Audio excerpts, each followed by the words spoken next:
bringing heat. There's a bubble right there.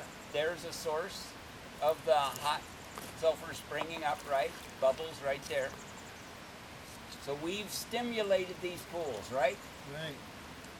Taking pressure off of the sources. We're mostly taking the water away. That's the big thing. Okay, Right. so if it's gonna be at its sustainable height, is that one gonna still be at 140? No, that'll drop It'll down drop, to, right? well, when I came it was 104.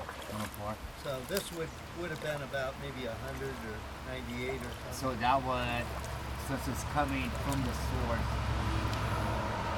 right now, that will be at its hottest point right now when it's coming in.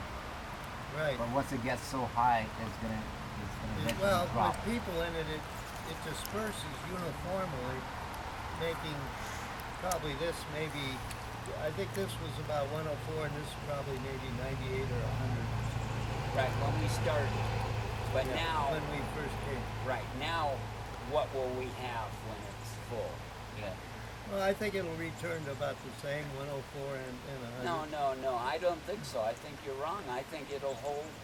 Well, the day is warming up, so when it gets to 90 and stuff, it'll definitely be much Listen, hotter you than that. missed a key point of these observations, which was when I did this the other day, it got so hot, 3 couples Had to could get not some get in pressure. pool 1 or pool 2. It held the heat. You're conjecturing that it'll go down to 104? Well, no, not with the temperature 90. It's already 75 out So there. should it sustain the same temperature? Pardon? Should it sustain the same temperature? Well, the entering water is constant over 10,000 years. Right. Which is, my guess, if you took all the mud out, probably about 180, somewhere in that range. Okay. So We should, did get should that first 145. pool at least sustain a temperature of at least 120 before coming down through here? Well, depending on the outside temperature. Because, see, the outside is what cools it. Yeah. And early in the morning when it's 65 degrees or whatever, that's a big cooling agent Oh, over so- a huge area. So there's not enough water coming out to sustain it at 120. Well, when it gets 95 later in the day, it probably will be. Because 195 is very close to, Yeah. 115. There's not much cooling at all. See if there's more water coming out of the dirt, let's keep it out of 120. So I'm still a little perplexed because we have the phenomenon of this 140 source migrating into 2 pools, equalizing temperatures to maybe an average of 120 upper pool and 1.5 in the lower pool, due to the hot source water and the draining of the water and then replacing it with the hot water. Why then do we not hold on to those temperatures over the course of the next week? 120, 1.5. Well, at night it got down to about 55, and when we got here, it was probably 65. So it was enough to cool this one to 104.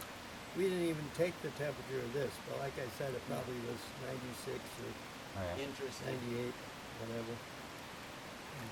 So there is So if it was dug out, there would be more water coming out and it would sustain all of these pools at a comfortable temperature at least at 100. Oh, Over well, 100. they'll sustain it at least 100 now, except maybe in the winter. I don't know. So But as I told him, Yeah. years ago when I came, I've come for 8 years, that area was always around 120, 125. Virtually nobody went in this one because it was too hot. Everybody would go in this one because it was like 105 or whatever. I've And been coming then- here almost my whole life, and You come earlier, years ago. yeah, Okay, well, you know how different it was Yeah. years ago. when I was a Somebody little kid totally like that, messed. Somebody It's too totally hot. messed it up this year, blocked it off. When I came, it was that was 100.